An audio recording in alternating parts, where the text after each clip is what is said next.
This is One Man's Family.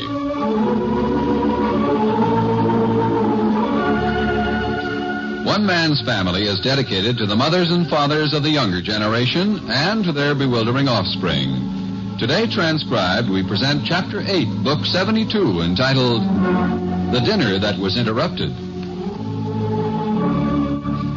In her beautiful Seacliff house, 6 blocks straight down from the Barbour family home on the ocean edge of San Francisco, Claudia Barbour Lacey stands alone at the wide living room windows looking out beyond the Golden Gate at an ocean turbulent under the gray fall sky. It is late afternoon, and the crackling fire in the fireplace sends long shadows racing up the walls. Claudia watches moodily as the fog rolls in, washing out all sight and dulling sound as its opaque grayness sweeps over the world. Her husband, Nicholas, is in England now on a prolonged business trip. But Claudia has a sense of being looked after. Some member of the family is always dropping in to see how she's getting along. Hey, door's unlocked. May I come in? Of course, Cliff. Come in. Oh, it's not fit out for man or beast. Sky's full of fog, the air's full of wind, sidewalks are damp. Oh, goodness, you make it sound inviting. Sit down. Yeah, thanks. You heard from Nicky? Not since Monday. How about a cup of tea? No, thanks. I can't stay. Mom's expecting me. I kind of like to get back home in time to see Andy doesn't give himself a dry rub on a towel and call it a bath. You know, sometimes it takes 2 full tubs of hot water to get that boy clean. You talk as though you took pride in it. Sure, he's a real boy. Hey, how about some more light in this room? No, Cliff, it's nice this way. I was watching the fog coming in. I like to see it erase the city the way it does sometimes. You know something? What? I knew when I was over here this morning something was eating you. Oh? Yeah, and yesterday, too. I don't even remember yesterday. Well, yesterday was your day for pacing the carpet. Was it? And take it from your very own twin, you have a pretty lonesome look when you pace the carpet. I don't know what's the matter with me, Cliff. I really don't. Yeah. What does Paul call it? The old winds of apprehension? Are they back again? They're blowing a gale, Cliff. Yeah. I saw it coming. Oh, I know. Everybody in the family expects me to make a fool of myself because Rex Frome is back. As soon as he moved back to Seacliff, I could see it. I could see a thought behind everybody's eyes. Nicky's away. An old flame of Claudia's moved back to town. She'll make a fool of herself. Watch and see. On the other hand, I don't think anybody... Cliff, don't you know this family better than that? They've just been waiting for me to do some foolish thing. Well, I haven't even talked to Rexford Frome. What do you think of that? I've seen him twice from my car, and I waved to him, and that's all. Well, maybe it'd be better if you did see him. Maybe that's what's aiding you. I'm not going to, Cliff. And so you've hardly been out of the house lately. I'm perfectly happy here. You'll jump out of your skin if you stick around too much. You know that. Why don't you go off on a little trip? Oh, how could I, Cliff? With Nicky away and the children here, how could I go anywhere? Hey, Claudia, the store's unlocked again. Where are you? Yes, Joan. Here in the living room. I guess it must be Penny who leaves it unlocked. Oh, hi, Clifford. Hi, Joan. How's my favorite niece? Oh, swell. Hey, Claudia, I just saw Rexford Frome and his sister, Mrs. Abbott. Boy, is she a dish. You know who she looks like? A blonde Ingrid Bergman. Oh? Yeah, they were in an open car at a stoplight. And she had on a beret. Gosh, she's pretty. No wonder Paul goes over there all the time. Paul? I didn't know that, Cliff. Oh, he just drops in once in a while. I see. Joan, Kenny phoned again. Oh, dear. Now, Joan, you can't just drop a boy that way. That's cruel not to even call him back. Okay, I'll do it now. I'll get him on the upstairs phone. Hey, Joan, what's the matter with Kenny? Oh, he's such a baby. The next time I fall in love, it's going to be with somebody old enough to be my father. Now, can you beat that? Last summer she was battling everybody so she could see Kenny. Cliff, what about Paul and Mrs. Abbott? Oh, Paul's kind of a lonesome duck, you know? I know he is. Up there at the top of the house in his studio, puttering around with his books and typewriter most of the time when he's not at the airfield. He hardly sees Nicolette at all anymore, does he? Oh, yeah, they're just as friendly as ever. That'll never end, because that's the kind of a girl Nicolette is. Well, I gotta go and dunk my son in a hot tub. Here's your hat. Don't forget it this time. Boy, do I leave hats around places. Look, fella, you've got the screaming Mimis. I can see it. How about you and me going down to Carmel for a couple of days? Well, that's sweet of you, Cliff, but I'm not running away from things anymore. Also, I'm not running to meet trouble. Gonna stay right here in your little old nest and blow a gasket, huh? If I feel an explosion coming, I'll get in touch with you immediately. Is that a promise? That's a promise. Okay. Come on, lock the door with me. Wow, look at that fog. Cliff, you can't see a thing. You'd better leave the car here and walk home. Me? Driving through fog's duck soup for me. And you've got a silver plate in your head to prove it. You know what I like about you? What? You're so subtle. So long, Claude. Goodbye, Cliff, dear. Bye. Bye. Claudia? Claudia, what are you doing out here? Oh, you back down, Joan? Listen, the sounds are different in the fog. Oh, brother, an aeroplane in this weather. It's kind of eerie. Come on in. You know, twice now, last night and just now, I found this front door unlocked. Really? How do you happen to forget to lock the door at night? Well, I thought I'd checked it, Joan. You want us to have a burglar or something?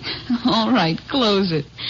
Maybe you just unconsciously wish for some excitement. Now, where would you get hold of a full-grown idea like that? Out of a book Paul made me read.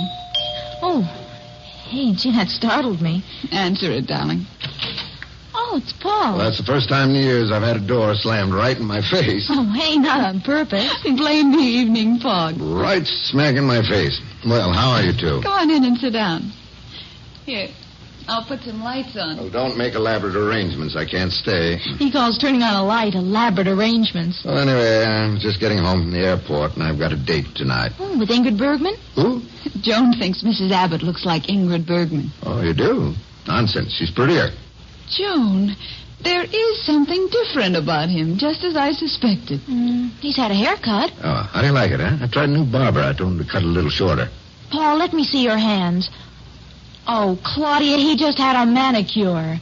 Well, the girl was sitting there with nothing to do. Man, don't I recognize those new shoes? You do? Aren't those what Nicky wears? Not bad. How about it, Joan? So you finally succumbed and went to Nicky's boot shop. Well, I've been needing some new shoes. Tell us about Christine Abbott, Paul. Is it true she's quite a pianist? I'll tell you all about her sometime, Claudia, but just now... where's your phone, anyway? No, Paul, wait. I want to talk to you. Wait just a moment. Hello? Oh, Hazel. No, I haven't. Well, wait a minute. Joan, have you seen Margaret? Not today. You haven't, Paul. No. What time is it, anyway? It's getting pretty late for her to be out. Hazel, we haven't seen her. Have you phoned over to Mother and Dad's? She might be there. I've phoned everywhere in the neighborhood I can think of, Claude. No, she isn't at Frome's. I guess I'm just going to make a report into me every hour on the hour. Yes, the boys are out with Dan. This house is as empty as... Well, if I don't find her pretty soon, I'll call back. Claudia, the doorbell's ringing. I'll have to go.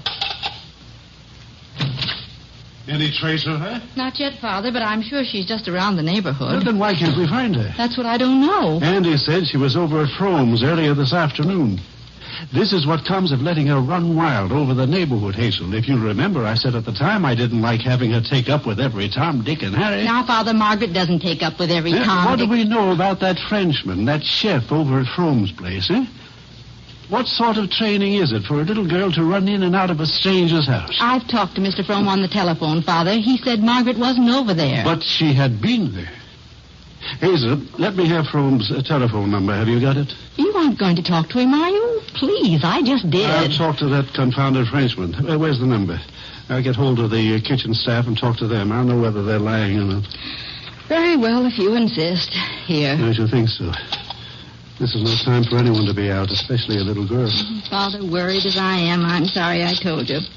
I'm sure there's some very simple explanation. Yeah, those Fromes. There's been nothing but trouble since they've moved into the neighborhood. Hello, Frome? This is Mr. Henry Barbour. We're looking for my granddaughter, Margaret. Yes, I know you did, but did you talk to that man in the kitchen, that Frenchman of yours, from, whatever his name is? Oh, you did, eh? Well, would you mind switching me over to the kitchen phone to what's his name again, Fumagalli? Yes, let me talk to Fumagalli. Here, thank you, Mr. Frooms. Please, Father. If I don't get satisfaction this way, I can always go over there. Hello, Fumagalli? This is Henry Barbour. My little granddaughter, Margaret, has been missing for about 2 hours, and I... Huh? Oh, you sent her away? You what? Nuisance? What are you talking about, nuisance? Nuisance, is that what he's saying? Huh? What time was this? And you sent her home, you say? Speak up, man, so I can understand you. Father, give me that phone. Won't do you any good. Can't understand a word he says. Monsieur Fumagalli, this is Mrs. Murray, Margaret's mother. Yes. Well, I'm sorry she's bothered you. I see. Well, I apologize. What are you apologizing to him It for? won't happen again. Thank you. Huh? That just shows you how wrong you can be sometimes. What's this? Margaret simply insinuated herself into that kitchen. Huh? That chef didn't want her around, Father. He taught her to make cakes and cream puffs to get rid of her. I don't believe it. I don't believe a word of it. She's been a nuisance over there. Margaret? Why, she's the sweetest, most unassuming little girl that ever... Yeah, what was that? It came from the basement. Margaret must be down there. Whenever her feelings are hurt lately, she goes down there and hides. There's an old cot in the workroom. Come on, Father. I think I know where she is. Why in the world didn't I think of it before? Yes, that Frenchman. Nuisance, eh? Oh, wait, Father. Look out for these steps. They're steep.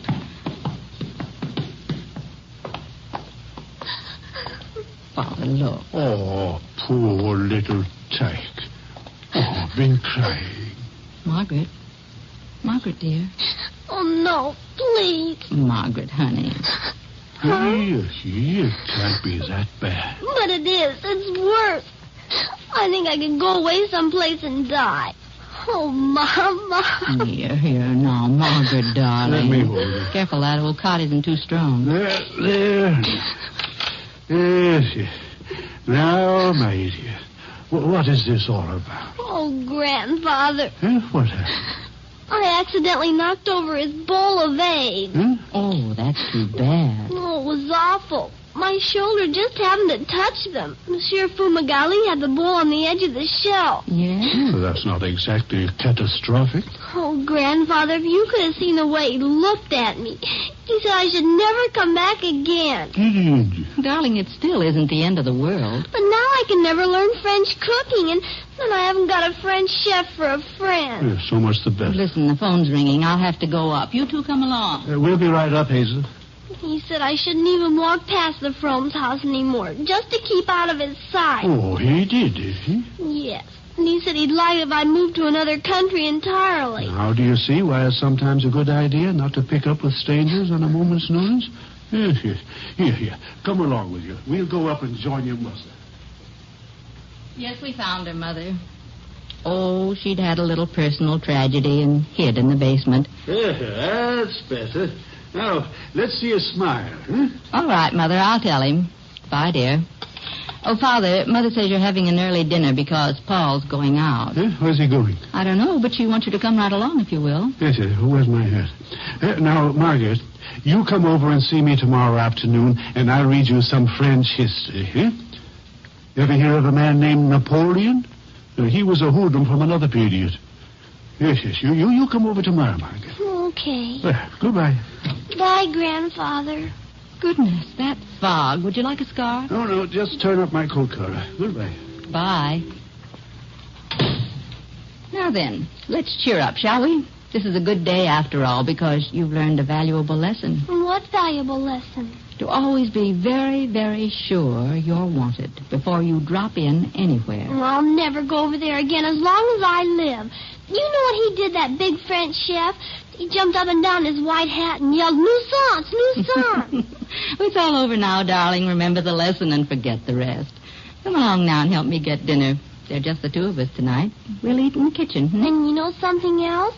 Uncle Paul's been getting a lot of new clothes since Mr. Fromm's sister came there to live. I bet that's why they have to eat early over at Grandfather's, so Uncle Paul can go and see Mr. Fromm's sister.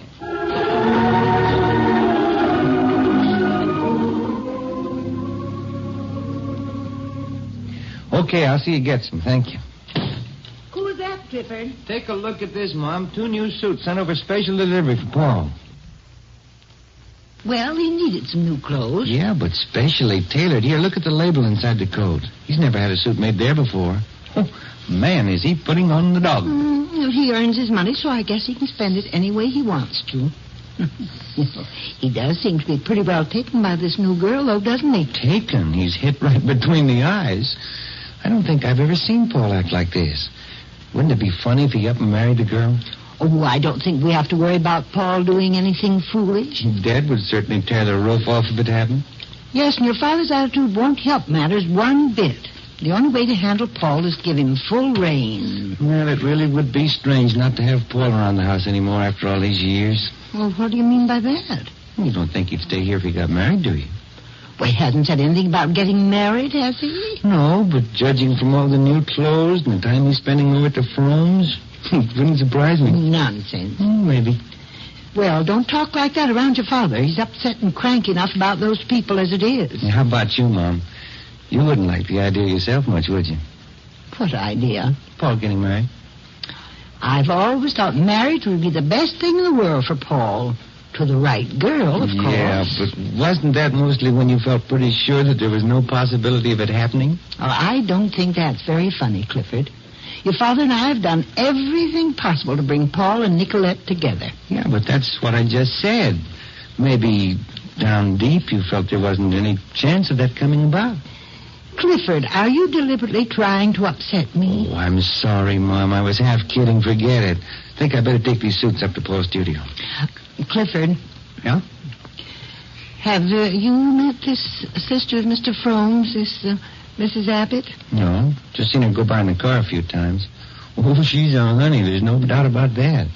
How old is she? I think Paul said she was 32. Well, what happened to her husband? Killed in an auto accident. He played piano in a dance band. I see. Oh, that must be your father. Henry! Yes, Fanny, I'm coming. Wish I'd taken these suits upstairs before he got here. He doesn't sound in a very good humor. I tell you, Fanny, if that Frome and his household don't stop heaping indignities on his family, I'm going to take legal action against him. There must be some remedy in the law to protect a citizen from the Fromes and fumagadis of this world.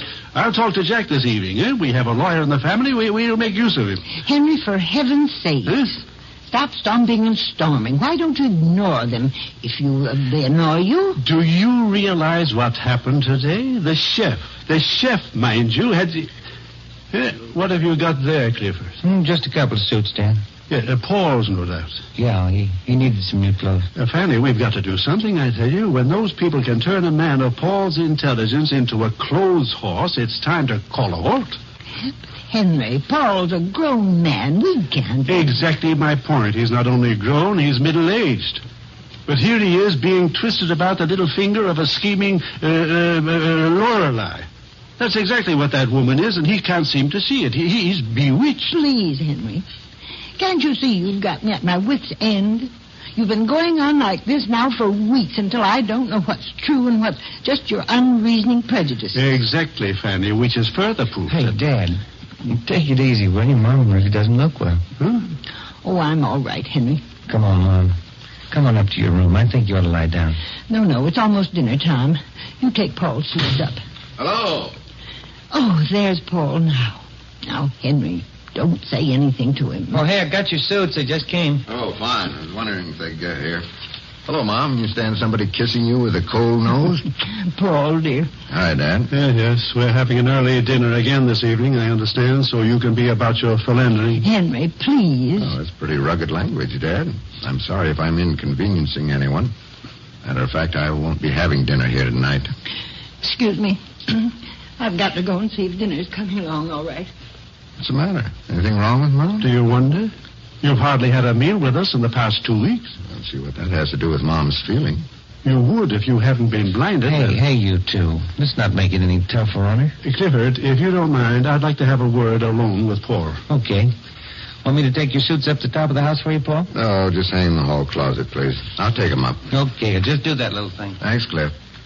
Now, what is it, Dad? I haven't got an awful lot of time. Yes, so I've observed. You haven't had any time of late so far as your own family is concerned. Is that what you wanted to tell me? No.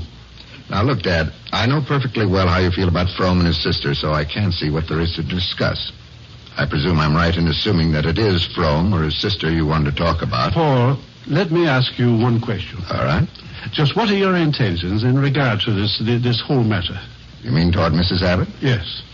I don't know. Why? Why? Well, don't you suppose that your mother and I have an interest in your future? I appreciate an interest, but I think I'm capable of making my own decisions. I'm certainly old enough. And if I make any mistakes, I can assure you I'll shoulder all the consequences and all the blame. So as far as I can see, you have nothing to worry about. I'm not so sure about that. In heaven's name, Dad, how can you pass judgment on somebody you don't even know? And why don't you know her? Because I'm afraid to ask her to my own home. I'm afraid she'd be made so unwelcome that I'd be embarrassed. Not so much for her, but for you. Because you'd take good care to let her know that she was an outsider and not welcome in these holy precincts.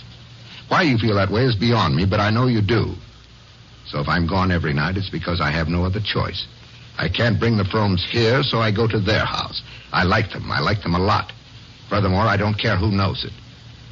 Now, if you'll excuse me, I've got to get dressed to go out. Out to the Fromes.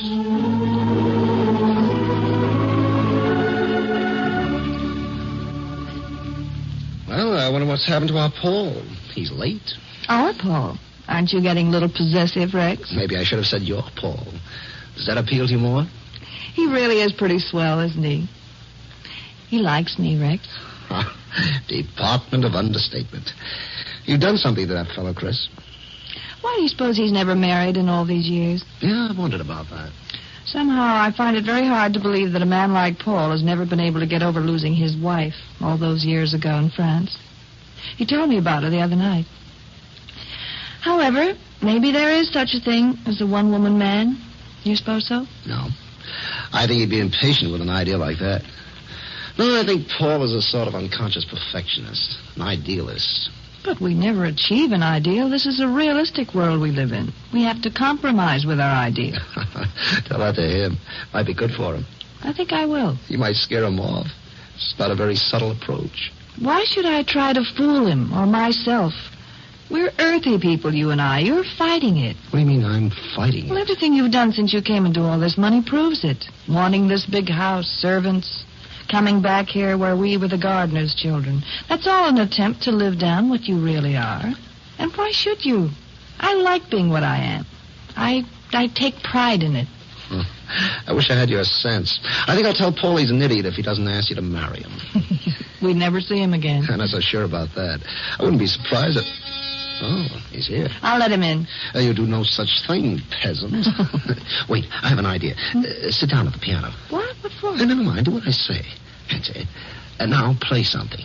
Rags, Paul's standing out there in the fall. And do what I tell you, or I'll keep him standing out there. It's so silly. Rags. You make a wonderful picture. Now improvise a little something. Perfect. Now I'll go let him in. You're an awful ham, Rex.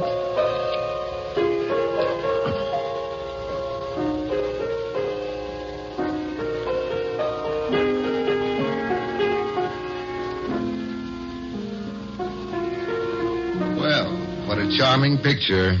Hello, Paul. Oh, please don't stop. It sounded lovely. You look lovely sitting there. It was staged. What? Yes, it was, really. Rex made me sit down here and play. He thought it to be very effective as you came in. Yeah, well, he was right. It was. I told him he was an awful ham, but I'm probably just as bad to have gone ahead and done it. Where'd he go, anyway? Said he was going out to see about dinner. I'm sorry to be so late. Oh, you're not late at all, at least for dinner. We never eat early, you know that. I was held up at home. Little family argument. Nothing serious, I hope. Oh, no. My dad and I have to have a set to every once in a while to clear the atmosphere. Oh. Don't you want to sit down, Paul? No, I like leaning over the piano and looking at you this way. Do you mind? I like it. Aren't you wearing something new? Mm-hmm. Very becoming. Thank you.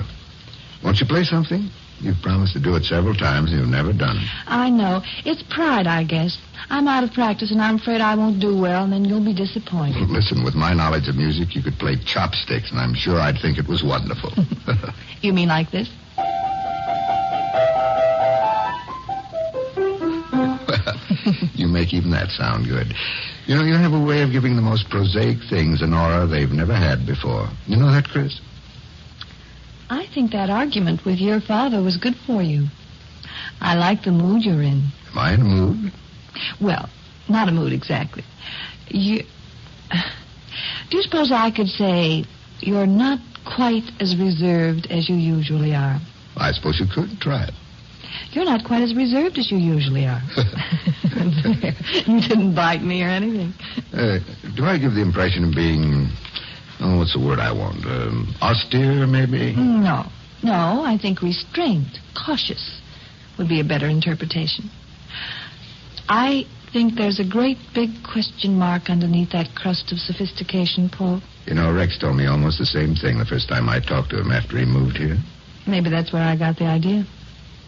You see, we do talk about you behind your back occasionally. How do I make out in these discussions? You know very well how you come out.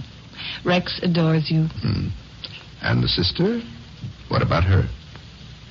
The sister is inclined to withhold information in the belief that her attitude has been quite eloquent enough. I need an awful lot of reassurance, you know. You called me cautious, restrained, and that must stem from some kind of inferiority feeling. Why should you Barbers feel inferior? You should leave that for us Freilishes. Why, when I was wearing pigtails around here, I thought you Barbers were the ultimate, the last word in grandeur. And now, here's the heir apparent, the eldest son, standing here, talking nice to me. Isn't that crazy? Isn't crazy at all. It seems just the way it ought to be, to me. Something's happened to you, Paul. You should have had an argument with your father more often. I like the way it affects you. I hope you weren't arguing about me. I'll bet that's it. Your father said some uncomplimentary things, and you're trying to make up for it because you feel guilty. Oh, don't look so worried. I know your father doesn't like us. Oh, but Oh, please. Paul, dear, don't worry about it. I wouldn't have mentioned it if I thought it was going to cause you... Well, how about you two? Do you think you'll be ready to eat pretty soon? Oh, fine. Anytime, Rex. I think it's an excellent idea. It isn't quite ready. It'll be a couple of minutes yet. Did you get her to play for you, Paul? Well, I didn't get very far. She's stubborn. That does it. After dinner, I'll play till you're sick of hearing me. A feast or a famine? Well, that's the way it goes with a woman. You know... Was that our phone? I think it was. Well, I'll get it. I wonder who could be phoning us. Maybe we're starting to get popular. Do forgive me, Paul, for being stupid a while ago.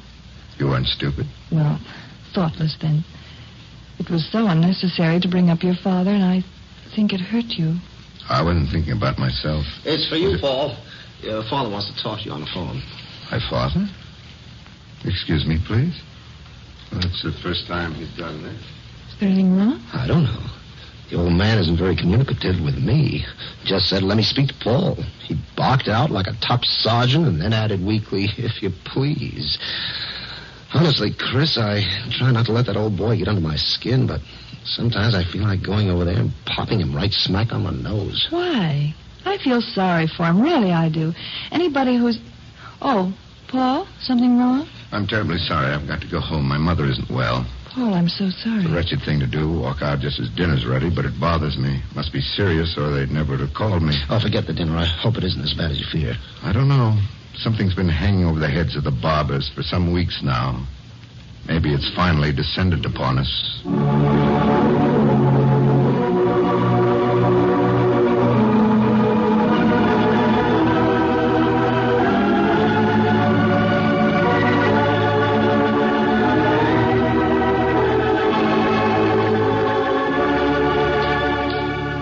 You've just heard Chapter 8, Book 72 of One Man's Family, written, produced, and transcribed under the direction of Carlton E. Morse. Chapter 9, entitled Dr. Thompson Opens Paul's Eyes, will come to you next week at this same time. Listen today to NBC for stellar programs. Alfred Lunt and Lynn Fontanne co-star in Theater Guild on the Air. Phil Harris and Alice Faye present another rib-tickling 30 minutes of laugh-filled comedy entertainment. And Sam Spade drops around to explain his latest caper. It's all great listening. So tune to Harrison Fay, Sam Spade, and London Fontanne on Theater Guild on the Air. Today on NBC. One Man's Family comes to you from California. There's a $26,000 jackpot on Hollywood Calling today on NBC.